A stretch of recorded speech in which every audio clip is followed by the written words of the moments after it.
नमस्कार, सुरेखास किचनमध्ये तुमचे सर्वांचं मी स्वागत करते. आणि छान असा पाऊस बाहेर येत आहे. रिमझिम असा पाऊस चालू झालेला आहे, बघू शकता. आणि आई आलेली आहे माझ्याकडे आणि ती बनवणार आहे मस्त असे शेंगोळे, कारण ते ह्या सीझनला खूप छान वाटतात, थंडीमध्ये किंवा पावसाळ्यात. तर चला बघूया. मम्मा तू काय बनवणार आहे आज? आता तू शेंगोळे बनवणार आहे ना? घे ना मग पीठ, घे ते कुळदाचं पीठ आहे ना, आणि कसे तुझ्या पद्धतीने बनवते ते दाखव. भाजलेले का ते कुळीत? नाही भाजायचे नसते ते, हां तसेच दळायचे असते. अच्छा. हां, त्याला काय घेणार आहे तू वाटायला? लसूण, कोथिंबीर, शेंगदाणे, मीठ, मिरची हे सगळं बारीक वाटून घ्यायचं का? वाटून घ्यायचं, पाणी घालून? पिठात मळायचं पाणी घालून. अच्छा ठीक आहे. आपल्याला जेवढे करायचे ना शेंगोळे, त्या मापात मिरची टाकायची.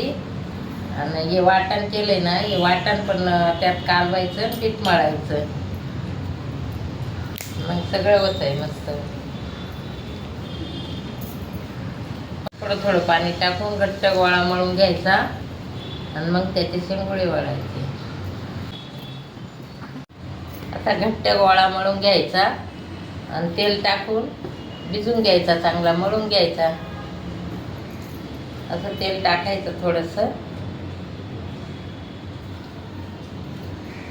मग असा चांगला मळून घ्यायचा आणि मग त्याची शेंगोळी वळायची. तू हातावर करते का अशी जिलेबी? नाही. की जिलेबी नाही येत का? नाही, मला वळूनच येते, वळून सरा वळीते. हां ठीक आहे. थोडंसं पीठ घ्यायचं असं, म्हणजे चिटकत नाही. परत आणि बघू शकता छान असे शेंगोळे वळून झालेले आहे मस्त. हां, पाण्याला उकळी आलेली आहे, त्याच्यात तेल टाकायचं आणि मग शेंगोळे टाकायचे त्याच्यात, मस्त शिजतं. मग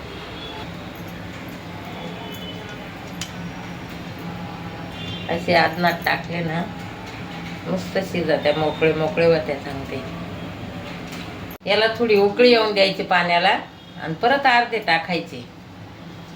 अशी चांगली उकळी आली का मग बाकीचे टाकून द्यायचे, म्हणजे चिटकते नाही, असं मोकळे शिजते मस्त असं.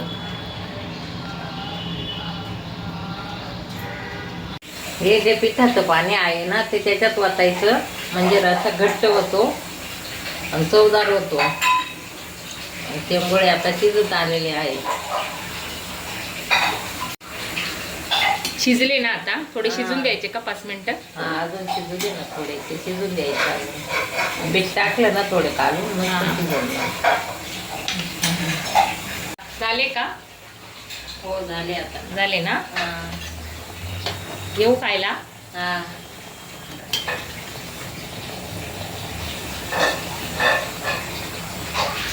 मस्त असे गरमागरम शेंगोळे तयार झालेले आहे, बघू शकता.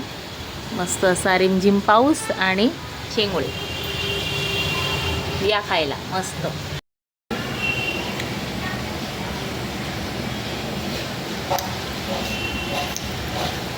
एकदम मस्त. ह्याचा जो रस्सा आहे ना, सर्दी पळवून लावतो.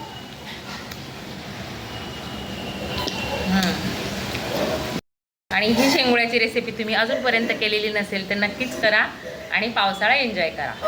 बाय. भेटू अशाच एका नवीन रेसिपी बरोबर.